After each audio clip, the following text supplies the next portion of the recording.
У межах однієї короткої хутби неможливо охопити всі сфери життя. Але сьогодні я хочу затронути інститут сім'ї. Це дуже важлива справа. Шлюб – це наказ Аллаха Субханаху ва Та'аля. Я сподіваюся, що після цієї хутби у багатьох з вас буде змінено уявлення взагалі про це. Послухайте, що каже посланець Аллаха, саллаллаху алейхі вассалям. Він каже: «Я ма'шара аш-шабаб, ман істата'a мінкум аль-ба'ата, фальятазаввадж. فإنه أغض للبصر وأحصن للفرج ومن لم يستطع فعليه بالصوم فإنه له وجاء». О збори юнаків, хто з вас має можливість утримувати сім'ю, спроможність, хоча б мінімально, нехай одружується, бо це допомагає опускати погляди та берегти цноту. Чистоту мається на увазі. А хто не спроможний на це, нехай постує, бо піст для нього є захистом. Тобто послаблює пристрасть. Ба більш Всевишній Аллах Субханаху ва Та'аля каже: «Ба'да а'удhu біllahi мінаш шайтанір раджім». Відомий аят: «Ва ін хифтум алла туқситу філ ятама фанкиху ма таба лакум мінан ніса'i масна ва thulатha ва руба' іля ахірil ая». Одружуйтесь з іншими жінками, які подобаються вам, із 2, 3, 4 і так далі. Із цих та багато інших текстів стає очевидним. Одруження – це виконання наказу Аллаху Субханаху ва Та'аля. Тобто, це є навіть повноцінне поклоніння, якщо вірний намір людина отримує, бере, з чого ми, в принципі, починали.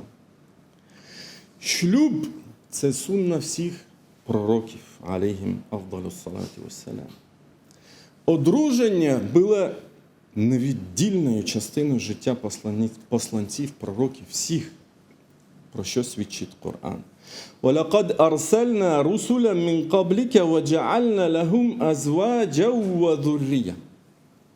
Ми вже відправляли посланців до тебе і дарували їм дружин та потомство. Видатний тлумач Корану імам Аль-Куртубі, рахімахуллах, коментуючи цей аят, писав: «هذه الآية تدل على الترغيب في النكاح والحض عليه وتنهى عن التبتل وترك النكاح وهذه سنة المرسلين». Цей аят вказує на заохочення до шлюбу та спонукає до нього, а також забороняє безшлюбність, табеттуль. Одруження – це сунна всіх посланців, як чітко зазначено в цьому тексті. Наш пророк, саллаллаху алейхі вассалям, сурово застерігав тих, хто під приводом чистого поклоніння, таке було. Та і зараз навіть зустрічається, особливо після Рамадану, коли людина наблизилась, або після хаджу, коли людина побувала в цих святих містах і отримала оцю неймовірну близість, відчуття близості до Всевишнього. Він застерегав. У відомому хадісі про 3 чоловіків він проголосив: «Амма, валлахі, інні ла ахшакум ліллах, ва атқакум лаху, лакінні асуму ва уфтар, ва усалли ва арқуд, ва атазавваджу ніса'a, фаман рагіба ан суннаті, фалейса мінні». Присягаюся Аллахом, я є найбільш богобоязливим серед вас і найбільш страшуся Його. Проте я постую і перериваю піст, молюся вночі та сплю, а також одружуюсь з жінками. А хто відвертається від моєї сунни, той не має до мене стосунку. Сунна посланця Аллаха, саллаллаху алейхі вассалям, є чіткою. Арбау, як сказано в іншому хадісі, мін сунаніль мурсалін, ат-та'аттур, ніках, сювак, хітан. 4 речі є сунною традицією всіх посланців.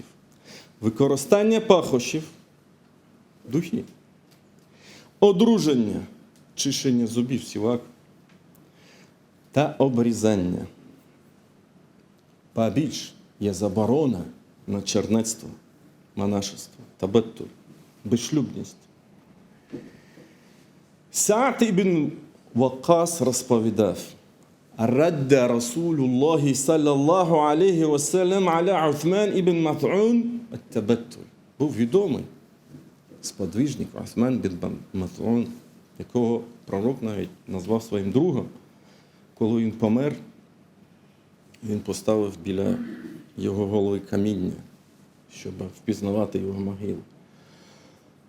Він сказав: «Радда Расулуллах саллаллаху алейхі вассалям Са'д ібн Мат'ун аля Уthman ібн Мат'ун ат-табеттуль, валау адіна лаху лахтасайн». Уявіть собі.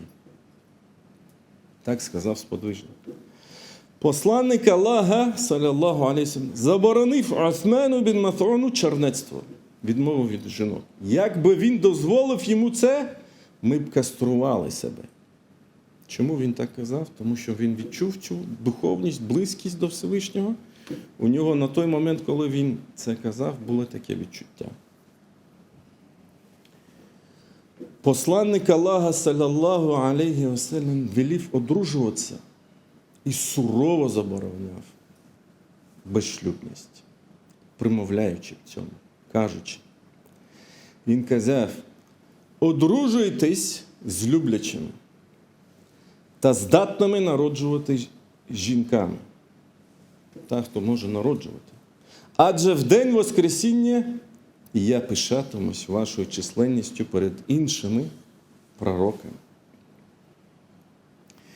Таким чином, усвідомлюючи важливість шлюбу, навіть сподвижники, я думаю, це буде відкриттям для багатьох із вас, вони навіть перед обличчям смерті, хтось може подумати, це юнаків стосується і так далі. Я зараз про відношення до цього, тому що зараз в суспільстві це нагальна проблема насправді. Вони навіть перед обличчям смерті, сподвижники, не бажали залишати цей світ неодруженим. Передають слова великого сподвижника Муада ібн Джабаля під час смертельної хвороби. Він вже наближався до Аллаха, субхану ва та'аля. Але він сказав: «Заввиджуні ла алқаллаха азаба». Він сказав: одружіть мене, бо я не хочу постати перед Аллахом неодруженим. Муад боявся покинути цей світ холостяком. Бо чому? Бо бачив в цьому невиконання наказу посланця Аллаха, саллаллаху алейхі вассалям. Чому шлюб? Тому що це захист від забороненого, хараму. А ми живемо в такому суспільстві, коли це поруч. Особливо у весняно-літній період, коли спокуси на вулицях збільшуються і так далі. Чому шлюб? Тому що це збільшення, як я вже зазначив, мусульманської умми в основі своєї. Одруження є засобом примноження поколінь, якими пишатиметься посланець Аллаха, саллаллаху алейхі вассалям, як він про це казав у судний день. جاء رجل إلى رسول الله صلى الله عليه وسلم فقال يا رسول الله إني أصبت امرأة ذات حسب ومنصب ومال إلا أنها لا تلد أفأتزوجها فنهى ثم قال تزوجوا الودود الولود فإني مكاثر بكم الأمم. Один чоловік прийшов до пророка, алейхіссалату, сказав: я зустрів знатну, багату, красиву жінку, але вона не може народжувати, безплідна. Чи одружитися мені з нею? Пророк, алейхіссалам, заборонив йому це. А на 3-й раз сказав: одружуйтеся з люблячими та народжуючими, адже я пишатимуся вашою численністю перед іншими громадами в судний день. У збірці Ібн Маджі від Аїші, радiyallahu анха, передають схожі слова пророка.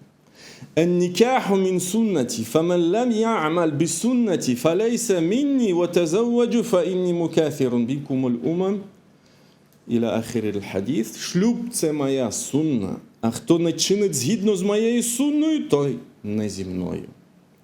Одружуйтеся, бо я буду пишатися вашою численністю перед іншими народами. Пророк, алейхіссалату вассалям, застерігав сподвижників від одруження на безплідних жінках, саме з метою примноження поколінь мусульман, щоб мусульман було більше. Дивним насправді є те, що сьогодні деякі чоловіки таке є, беручи другу, третю дружину, кажуть, не хочу дітей. Формально це дозволено, але не відповідає духу ісламу, щоб ви це розуміли. Чому одруження? Тому що виховання майбутніх борців, воїнів, захисників віри. Імам аль-Бухарі у своєму сахігі назвав окремий розділ, а фукаха кажуть, якщо мухаддіс назвав окремий розділ і зібрав хадіси під ним, це вказує на його фікх розуміння всього цього. Це дуже важливо, як глава називається. Він назвав глава про прагнення мати дітей задля джигаду, боротьби на шляху Аллаха. І навів відомий хадіс про пророка Сулеймана, алейхіссалям. قال سليمان ابن داود عليهما السلام لأطوقن في الليل على 100 امرأة كلهن يأتي بفارس ما يجاهد في سبيل الله. Наложеність було багато. Сулейман, син Давуда, сказав, сьогодні вночі я обійду 100 своїх дружин. І кожна народить вершника, воїна, який битиметься на шляху Аллаха. Його супутник порадив йому сказати, якщо забажає Аллах. Він не сказав, іншаллах. Але Сулейман забув сказати це. У результаті лише одна дружина народила дитину. І посланник Аллаха, коментуючи це, розповідаючи нам про це достовірний хадіс, він додав: присягаюся тим, у чий правиці душа Мухаммада, як би він сказав, іншаллах, вони всі виросли би і боролися на шляху Аллаха як вершник, воїн. Хафіз ібн Хаджар аль-Аскалані, рахімахуллах, коментуючи цей розділ Сахіх аль-Бухарі, він коментував. Він зазначив: قوله باب من طلب الولد للجهاد أي ينوي عند المجامعة حصول الولد ليجاهد في سبيل الله فيحصل له بذلك أجر وإن لم يقع بذلك.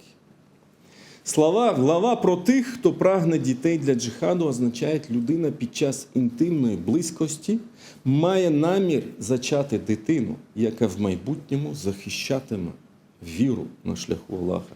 За такий намір людина отримає винагороду від Аллаха, навіть якщо дитина не народиться.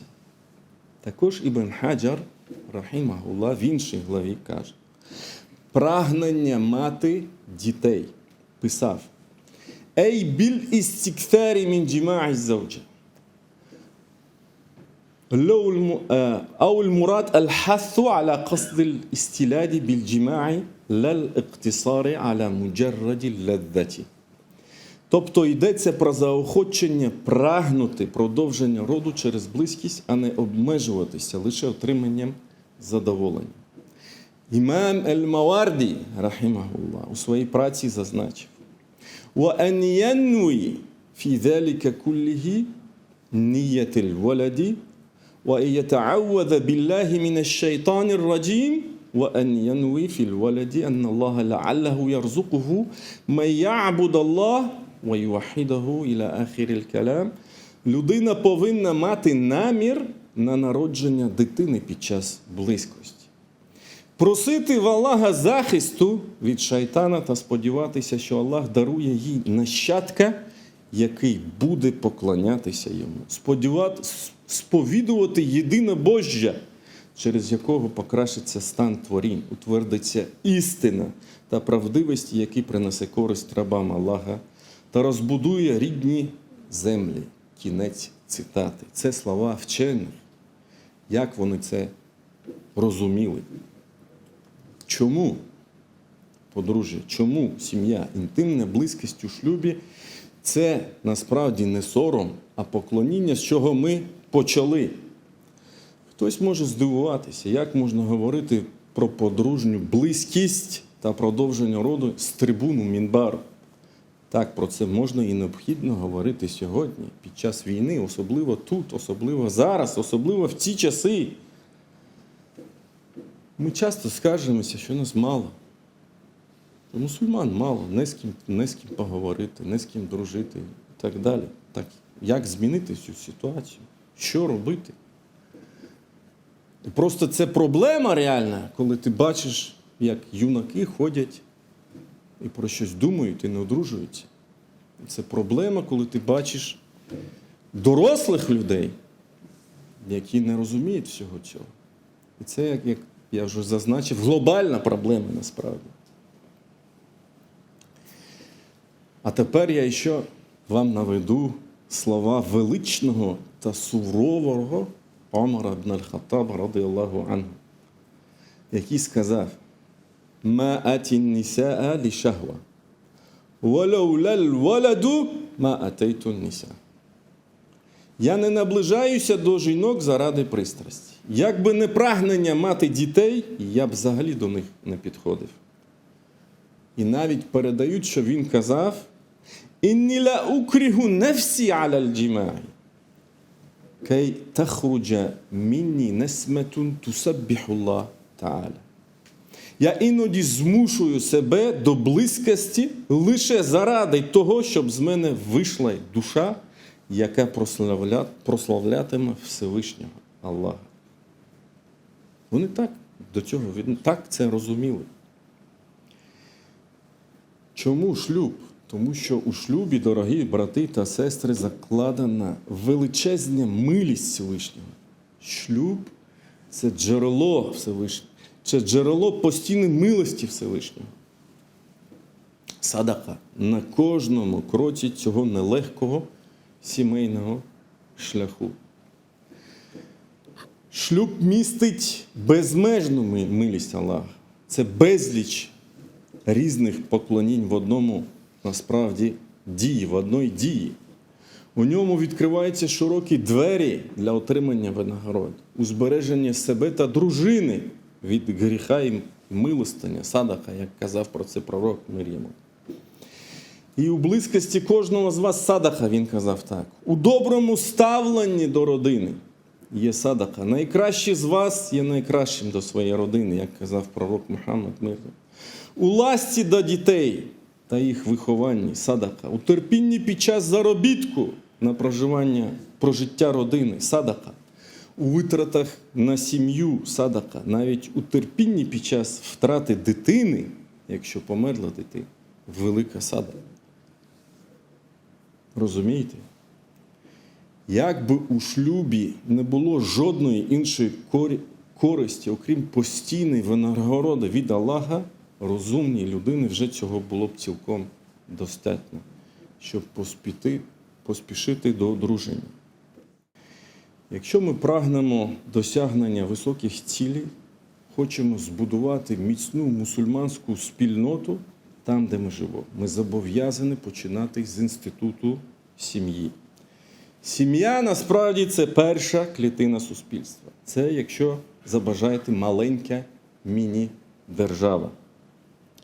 І дуже боляче бачити, як я вже казав, юнаки ходять, бродять і не розуміють, що робити. А все просто. Я ма'шара щабаб ман істата'a мінкум аль-ба'ата фалятазаввадж. Аль-ба'a – це не означає, там у тебе повинно все бути. Ні, у тебе повинна бути спроможність, мінімальний якийсь заробіток, голова на плечах та рухатися далі. Бажання рухатися далі. Але це ж не означає, що зараз треба всім йти направо-наліво заключати шлюб, як це зараз теж модно, до речі, це інша сторона медалі, в підвороті, дворовий ніках, як то кажу. Треба відноситися до цього з розумінням, з розумом, з мудрістю, бо шлюб, з точки зору шаріату, це дія, хукм, дивіться, дуже уважно, хукм, правовий статус якої змінюється залежно від обставин конкретної людини. Наприклад, намаз, він обов'язковий і для тебе, і для тебе, і для мене, для кожного. Але шлюб для когось може бути ваджибом, для когось мандубом, для когось мустахабом, для когось макругом, а для когось навіть харамом. Навіть таке може бути. І про це кажуть вчені. Про що я кажу? Іноді просто беруть іншу дружину, і перша сім'я губиться. Хоча дві дружини, і дві сім'ї – це є перша основа, як це було вже згадано на основі наведеного аяту. Месна ва thulатha іля ахиріл ая. Дорогі брати та сестри, якщо ми прагнемо підняти, зміцнити слово Аллаха на цій землі, серед нас не має бути самотніх чоловіків. У нас має бути вірне розуміння, що таке шлюб та подружжя. І наостанок я хочу донести вам 10 заповіт. Звучить насправді як справжній посібник з виживання для чоловіка. Його нібито кажуть, що слова це Ахмада ібн Хамбаля, але всі це ми розуміємо, що це не слова Ахмада ібн Хамбаля, це насправді слова якогось там сучасника, кажуть інженери з Сирії і так далі. Але я вам надам свою версію цього посібника. Правило перше та друге. Проявляйте ніжність, то говорить про кохання. Жінки обожнюють пестощі та хочуть чути слова любові прямо і відкрито. Не будьте скнарами на добрі слова. Якщо затиснете пару компліментів, то самі ж побудуєте між собою та дружиною стіну холоду та відчуження. Правило третє.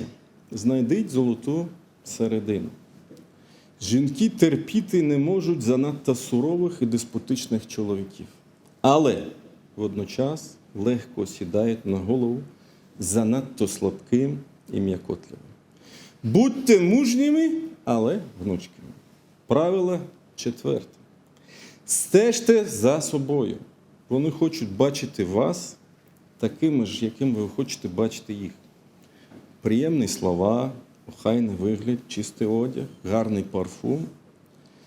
Брати, сунна – це не тільки пахнути милими пахощами в мечеті. Вдома дружина теж має право не задихатися від ваших шкарпеток. Правило п'яте. Дім – це королівство жінки. Там вона почуває себе королевою. Не намагайтеся скинути її з цього престолу і не лізьте на кухню встановлювати свої правила. Розстановки тарілок і так далі. Повірте, немає лютющого ворога для монарха, ніж той, хто зазіхає на його трон. Правило шосте. Не змушуйте її обирати між вами та батьками. Вона хоче бути з вами, але не хоче втрачати рідних. Якщо ви поставите ультиматум або я, або твоя мама, навіть якщо вона обере вас, її туга за образу ви будете відчувати у своїй тарільці з борщем, з супом, мерджемеком і так далі. Правило сьоме. Пам'ятайте про викривлене ребро.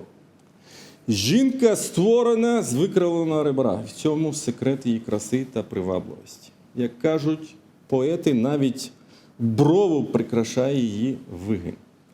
Не намагайтеся вирівняти її занадто грубо, бо зламаєте, а її поломка – це розлучення. Але й не залишайте без уваги її помилки, бо вона покривиться ще більше і перестане вас слухати. Правило 8. Будьте готові до невдячності. Готові, просто готові. Жінки за свою природу схильні забувати добро. Будете робити, настане час, каже, нічого не робила для мене. Нічого ти для мене не зробив. Але це треба що? Витерпати і йти далі. Правило 9. Зважайте на жіночу фізіологію та настрій. Бувають дні, коли жінка слабка фізично і виснажена морально. Сам Всевишній Аллах у такі періоди звільнив її від своїх обов'язків. Повністю зняв з неї намаз, переніс піст на потім. Тож, якщо сам Творець полегшив ці свої накази, то будьте ж ви милосердними до неї. І правило 10, пам'ятайте, вона ваша полонянка. Вона в вашому полоні, як казала Айша радилlahu анха. Вона довірила вам своє життя, ставтеся до неї з милосердям, прощайте її слабкості, вона стане для вас найкращим супутником у цьому житті. Ось така версія. Кажуть, що це слова Ахмада ібн Хамбаля. Ні, це не слова Ахмада ібн Хамбаля. Це слова іншого сучасника, як казав, але вже в моїй версії. وَإِنِّي دَاعٍ فَاسْتَغْفِرُ اللَّهَ لِي وَلَكُمْ وَصَلِّ اللَّهُمَّ عَلَى نَبِيِّنَا مُحَمَّدٍ وَعَلَى آلِهِ وَصَحْبِهِ وسلم. اللهم اغفر للمؤمنين والمؤمنات المسلمين والمسلمات الأحياء منهم والأموات إنك سميع مجيب